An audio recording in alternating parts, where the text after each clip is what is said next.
로마서는 편지입니다.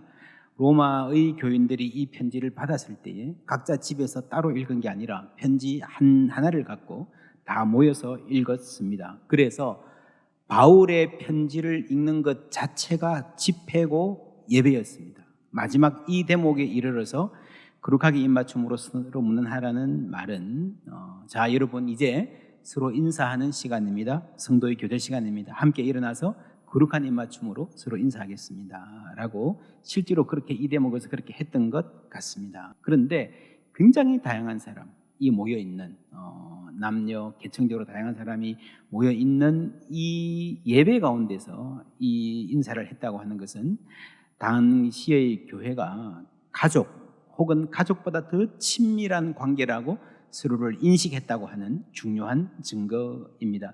그리고 그 다음에 몇 가지 권면이 나오는데 여러분 눈으로 흐름을 보시면 한번 보시겠습니까? 15절까지 네레오, 울룸바 이런 사람들의 이름이 나오고 문안하라는 말이 나옵니다.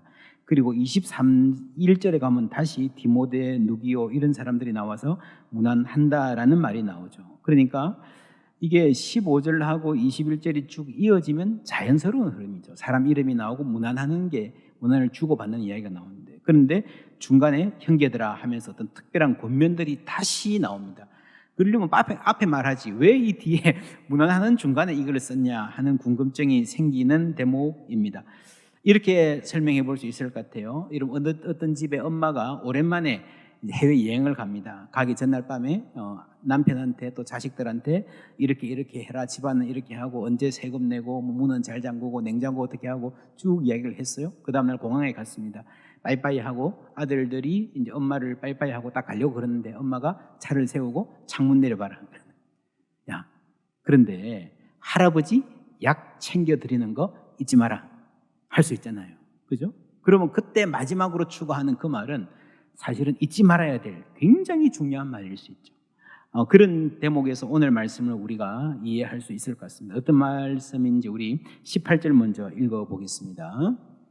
이 같은 자들은 우리 주 그리스도를 섬기지 아니하고 다만 자기들의 배만 섬기나니 교활한 말과 아첨하는 말로 순진한 자들의 마음을 미혹하느니라. 예, 교회 내에도 조심해야 될 사람들이 있다는 말입니다. 어떤 사람인가? 교활한 말과 아첨하는 말로 순진한 자들의 마음을 미혹하는 사람들. 여러분 많은 사람들이 그렇게 생각해요. 나에게 잘해주는 사람, 나에게 좋은 말, 편안한 말 해주는 사람은 좋은 사람이다. 맞습니까? 맞을 수도 있지만 아닐 수도 있습니다. 우리가 첫눈에 보고 저 사람은 좀 위험해 가까이 하면 안 되겠다 싶은 사람들은요, 성경은 대체적으로 예수님도 그러셨어요. 마음을 열고 다가가라. 근데 조심해라는 말은요, 좋은 느낌으로 다가오는 사람을 말하는 것 같아요. 좋은 말 해주는 사람인 것 같습니다. 저는 이렇게 번역합니다.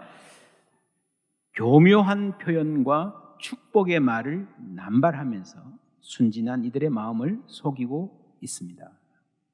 바울은 성경은 듣기 좋은 말만 하지 않습니다. 로마서만 보아도 죄를 들추어내고 인간이 얼마나 나약하며 죄의 비참한 노예가 되어 살고 있는가를 아주 낱낱이 낯뜨겁게 지적하는 것 우리가 들었습니다.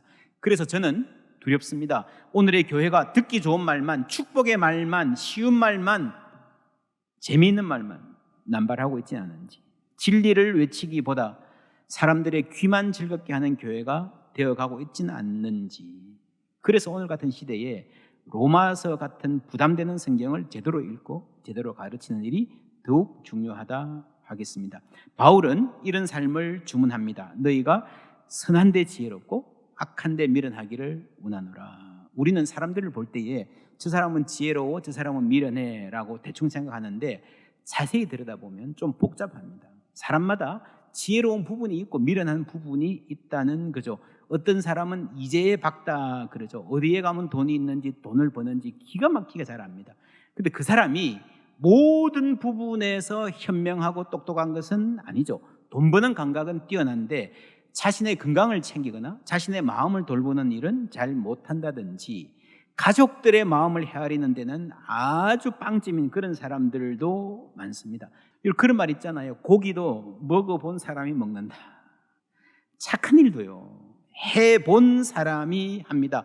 어느 날 갑자기 나에게 큰 돈이 생겨서 착한 일 하고 싶다. 어디에 쓸까? 쉬울까요? 어려울까요? 대단히 어렵습니다. 여러분, 돈을 버는 것도 힘들지만 쓰는 것도, 잘 쓰는 것도 못지않게 힘든 일입니다. 그렇잖아요. 여러분, 누구한테 선물 하나 하려고 해도요, 괜히 이거 부담되지 않을까? 어색하지 않을까? 귀찮아하지 않을까? 혹시 이런 거 선물하면 내가 촌스럽게 보이지 않을까? 하찮게 보이지 않을까? 그런 고민하다가 시간 지나잖아요. 그만두잖아요. 여러분, 우리가 누군가를 위로하고 축복해 주는 일도 그렇습니다. 해봐야 할 수 있습니다. 선한데 지혜롭고, 여러분, 이런 지혜가 있는 사람들의 눈에는요, 일할 게 보이는 거예요. 내가 섬겨야 될 부분이 보이는 거예요. 그러기 위해서는 먼저 사랑이 있고 열정이 있어야 됩니다. 열정이 있으면 방법이 생기거든요. 여러분, 방법은요, 해보면서 배우는 겁니다. 그러다가 물론 실수도 할 겁니다. 배운다는 것 자체가 시행착오를 통해서 배우는 거예요. 때로는 착한 일 해놓고요, 괜히 했나 싶기도 하고, 이거는 별 필요 없는 어둡다는 일인가 싶기도 하고요, 심지어 오해받고 비난받기도 합니다. 그러면서 선한 일을 배우는 겁니다. 착한 일 하는 실력이 자라나는 겁니다. 그래서 우리는요, 내 삶의 반경을, 나의 행동의 반경을, 선행의 반경을 넓혀갈 필요가 있습니다. 때로는 누군가를 도울 때 과감하게 시도할 필요가 있습니다. 물론 세심하게 받는 분의 감정도 배려해야 됩니다. 그런데 그것도 하면서 배우는 거예요. 처음부터 완벽할 수 없습니다. 하면서 감각이 생기고 선한 일의 상상력이 개발되는 거예요. 이렇게 해보면 어떨까? 이분이 저게 필요하지 않을까? 저런 분들을 어떻게 도울 수 있을까? 그래서 우리는 끊임없이 기도하고 연구하고 상상력을 키워가야 됩니다. 오늘 말씀에 모든 민족이 믿어 순종하게 하시려고 알게 하신 바 복음을 말합니다. 로마서의 결론 같은 핵심의 말씀이죠. 선교적 편지입니다. 그리고 그 선교는 다름 아니라 단순히 예수 믿고 천국 간다 뿐만이 아니라 그 사람들이 순종하는 하나님 나라의 백성이 된다는 겁니다. 여러분, 순종은요, 몸으로 하는 거예요. 순종이 친절히 내 몸의 습관이 되고 생활 양식이 되는 것입니다. 그게 하나님의 백성이에요. 그러면 내 시야가 바뀌고 내 감각이 바뀌게 되어 있습니다. 내 주위 사람들이 뭐가 필요한지 거기에 관심 갖는 태도가 바로 선교적 마인드입니다. 선교적 교회는 지역의 필요에 민감한 교회입니다. 성도들의 눈에 사람들의 필요가 보이는 교회입니다. 그게 모여가지고 선교적 교회를 만드는 거예요. 그래서 여러분, 좋은 교회에 속해 있으면 그 교회 문화 속에서 생각이 바뀌고 내 감각이 개발되는 거예요. 요즘에 가장 쉽게 말해서 핫한 학문은 뇌과학이죠. 누구나 다 그쪽에 어떻게 좀 도움을 받으려고 노력하는 시기입니다. 뇌의 신경세포들이 어떻게 연결되는가에 따라서 우리의 사고가 형성된다고 합니다. 사람이 어떤 부분을 계속 쓰면요, 그쪽으로 계속 뇌가 연결이 되고 개발이 된다는 거예요. 예를 들어서 시각장애인으로 태어나면 눈이 보내는 신호를 뇌가 처리해야 되는데, 여러분, 그 부분을 담당하는 뇌세포들이 할 일이 없잖아요. 그죠? 눈의 신경을 담당하는 뇌세포들이 귀 쪽으로 가서 그쪽 일을 하는 거예요. 그러니까 귀가 밝을 수밖에 없습니다. 똑같은 이치로 우리가 선한 쪽에 관심을 갖고 살면 그쪽이 발달합니다. 반면에 머리 굴려서 편법을 쓰서라도 내 이익을 챙겨보자, 다른 사람들을 제껴보자 하는 쪽으로 계속 관심을 갖는 사람은 그쪽이 발달하게 되어 있습니다. 선한 쪽으로 관심이 많은 사람은요, 얕은 꾀에 점점 둔해져 가게 되어 있습니다. 그래서 예수를 믿으면 어떤 부분은 굉장히 마음이 발달하고요, 어떤 부분에서는 둔해져 가게 되는 겁니다. 그게 정상입니다. 로마서 6장 9절에 좀 더 크고 근본적인 이야기로 하면 이렇습니다. 이는 그리스도께서 죽은 자 가운데서 살아나셨음에 다시 죽지 아니하시고 사망이 다시 그를 주장하지 못할 줄을 알미노라.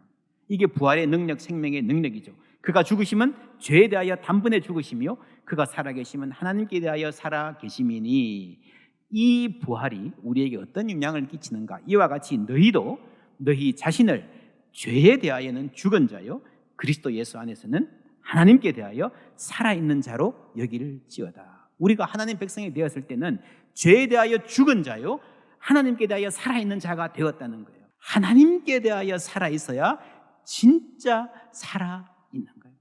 하나님의 마음에 관심을 가지는 거예요. 하나님이 무슨 말씀을 하시면 반응하는 거예요. 하나님이 기뻐하시는 일에 내가 기뻐하는 거예요. 그래서 하나님이 관심 있는 자리, 어디엔가 어려운 사람이 있고 힘든 사람이 있고 눈물 흘리는 사람이 있으면 그 사람 때문에 내가 마음이 아프고 기도가 되고 하나님께 나아가는 그런 마음이 있는 사람이 살아있는 사람인 줄 믿습니다. 그래서 예수 안에 있으면요, 점점 선한 일에 살아있고 악한 일에는 죽어있는, 선한 일에 지혜로워지고 악한 일에는 미련하게 되어 가는 겁니다. 그래서 여러분요, 예수를 믿으면요, 가끔씩 바보 소리를 듣는 게 정상입니다. 모든 부분에서 다 똑 부러져서 자기 잘 챙기는 사람, 예수 잘못 믿은 겁니다. 오른뺨을 치거든 왼뺨을 돌려대라 그랬잖아요. 여러분, 그런 분 보면 어떤 생각이 드십니까? 너무 존경스럽죠. 물론 교회에서는 그렇게 이야기하죠. 세상에서 여러분 그런 사람 보면 뭐라 그럽니까? 바보 아니야? 아이 바보야, 이거 좀 한번 쏴주지 그래서 그걸 당하고 있어. 다윗이 사울을 죽일 수 있었음에도 그 좋은 기회를 그냥 흘려보냈을 때에 주위의 친구들이, 참모들이, 동료들이 뭐라 그랬겠어요? 야, 당신 정말 존경합니다, 당신 믿고 따르겠습니다 그랬겠어요? 저 바보, 저 분통 터지는, 우리가 저런 사람 믿고 언제까지 우리 목숨을 내놓을 수 있을까라고 생각하지 않겠습니까? 요셉, 말도 안 되는 모함을 받고 감옥에 갔잖아요. 어떻게 머리 썼으면 피할 수도 있었을 것 같은데, 감옥에 갔어도요, 뭐 좋다고 거기서 뭐 열심히 충성하고 봉사하잖아요. 야, 이 바보야. 그런데 여러분, 그 바보 같은 사람을 하나님이 건지셨습니다. 그리고 하나님이 높여 주셨습니다. 하나님이 높여주시니까요, 하나님이 하이라이트, 빛을 비추어 보니까요, 가장 지혜로운 사람이었습니다. 그 지혜로 온 백성을 살렸습니다. 다윗도 그렇습니다. 그렇게 무능해 보이는 다윗이 진정한 지혜자, 능력자였습니다. 그런데 그렇게 되기 전까지 다윗은 광야 생활을 견뎌야 했습니다.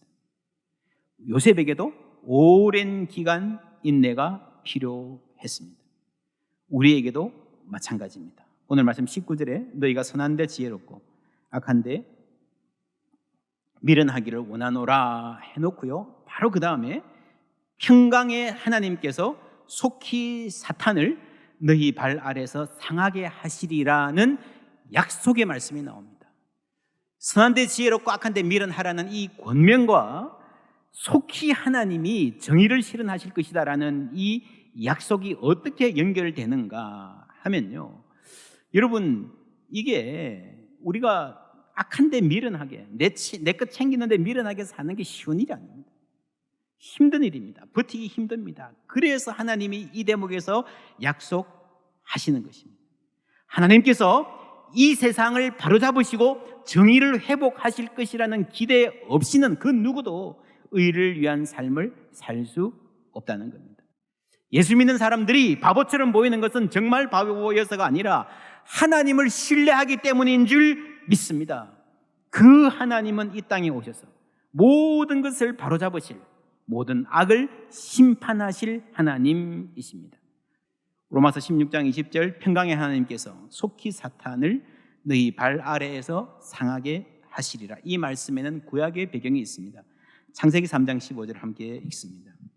내가 너로 여자와 원수가 되게 하고 내 후손도 여자의 후손과 원수가 되게 하리니 여자의 후손은 내 머리를 상하게 할 것이요 너는 그의 발꿈치를 상하게 할 것이니라 하시고.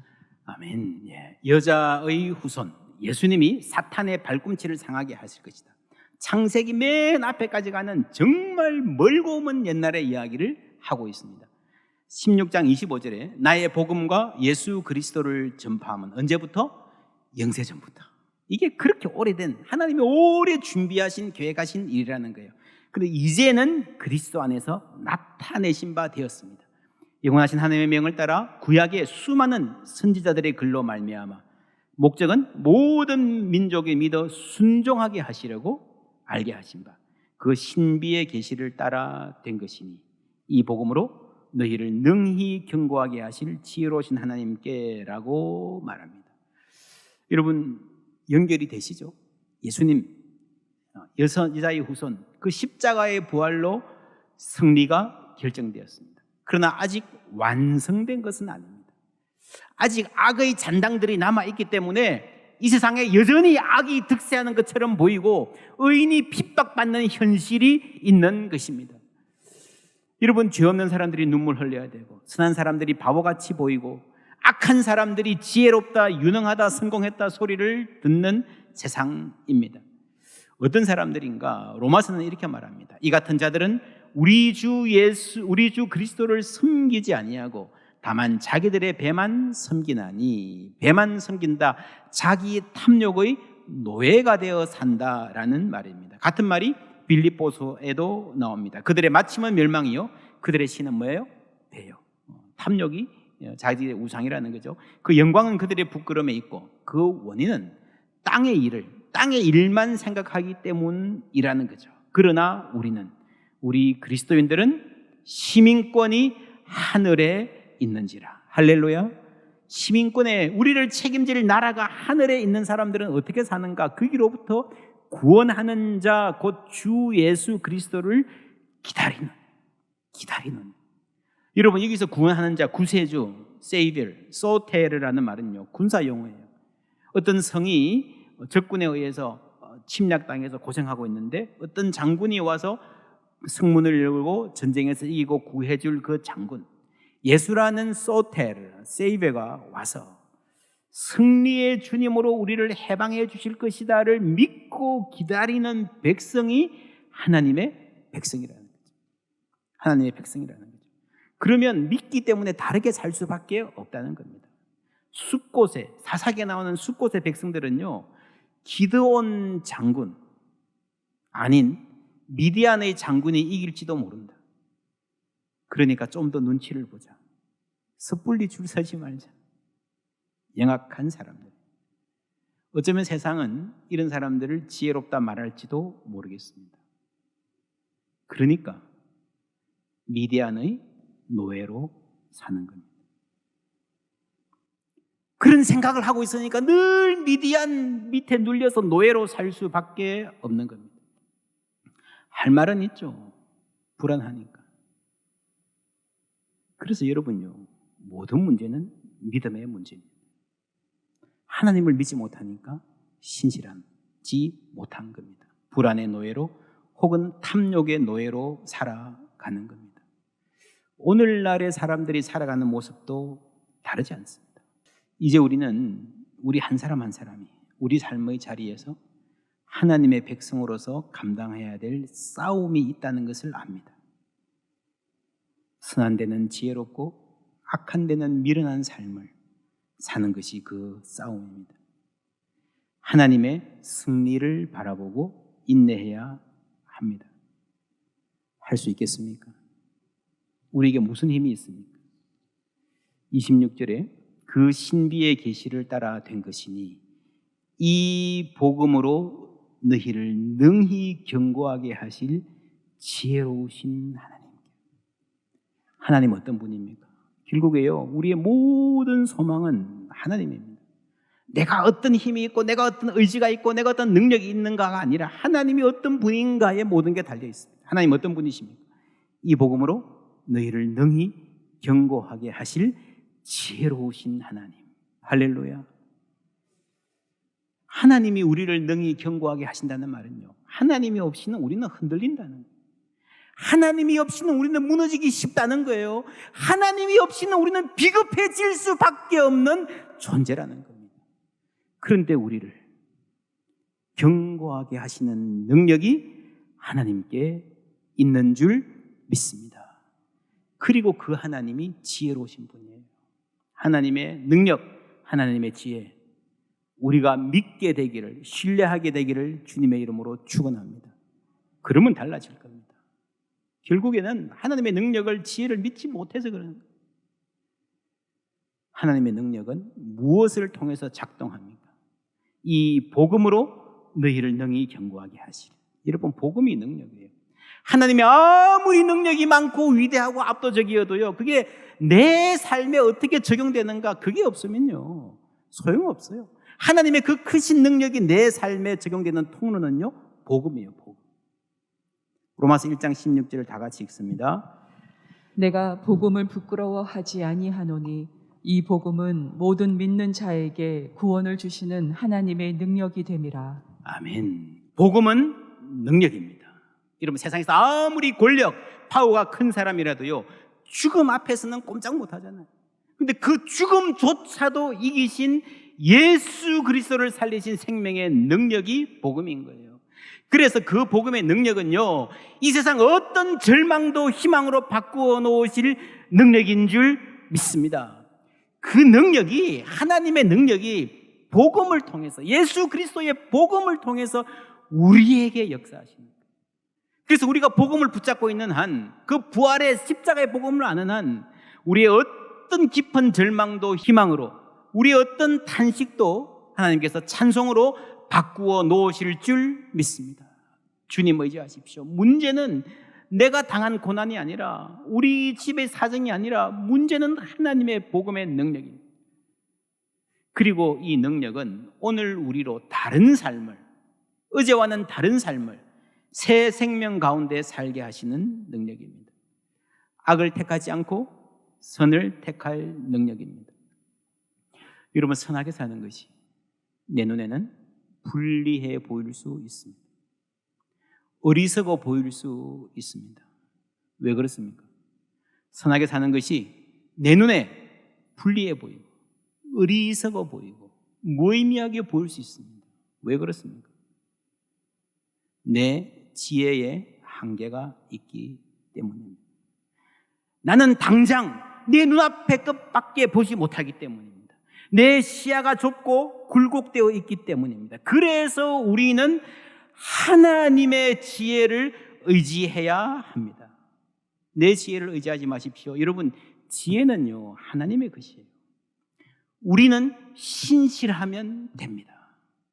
하나님께 신실하면, 하나님을 배반하지 않으면 하나님께서 필요할 때에 하나님의 지혜를 공급하시고 우리의 인생 가장 좋은 길로 인도하실 줄 믿습니다. 요셉이 똑똑해서 이집트의 총리가 된 게 아니에요. 신실했잖아요. 하나님 때문에, 하나님을 위해서. 깜빡 거짓말 한번 하면 편하게 살 수 있는데, 감옥 들어갈 걸 뻔히 알면서도 하나님을 배반할 수 없어서 신실했잖아요. 여러분, 하나님은 똑똑한 사람 찾으시는 것이 아니라 신실한 사람을 찾으십니다. 신실한 사람은 하나님의 능력을 힘입고 하나님의 지혜를 따라 살 수 있을 줄 믿습니다. 고린도전서 1장 24절 25절을 함께 읽습니다. 오직 부르심을 받은 자들에게는 유대인이나 헬라인이나 그리스도는 하나님의 능력이요 하나님의 지혜니라. 하나님의 어리석음이 사람보다 지혜롭고 하나님의 약하심이 사람보다 강하니라. 아멘. 여러분 믿습니까? 하나님의 어리석음이 사람보다 지혜롭고 하나님의 약하심이 사람보다 강합니다. 그 능력, 그 지혜 어디에 있습니까? 그리스도는 하나님의 능력이요 그리스도가 하나님의 지혜입니다. 딴 데서 여러분 지혜를 찾지 마십시오. 딴 데서 능력을 구하지 마십시오. 우리를 살리는 복음, 예수 그리스도의 십자가와 부활의 복음, 그것이 하나님의 능력이 내 능력이 되는 통로예요. 유일한 통로예요. 하나님의 지혜로 우리가 살아갈 수 있는 유일한 길인 줄 믿습니다. 하나님의 능력, 하나님의 지혜로 살아가는 우리. 그래서 언젠가 주님 오실 때, 혹은 우리가 이 세상 떠나서 주님 앞에 설 때, 그날에 잘하였도다 착하고 신실한 종아, 칭찬 듣는 우리 모두 되기를 주님의 이름으로 축원합니다.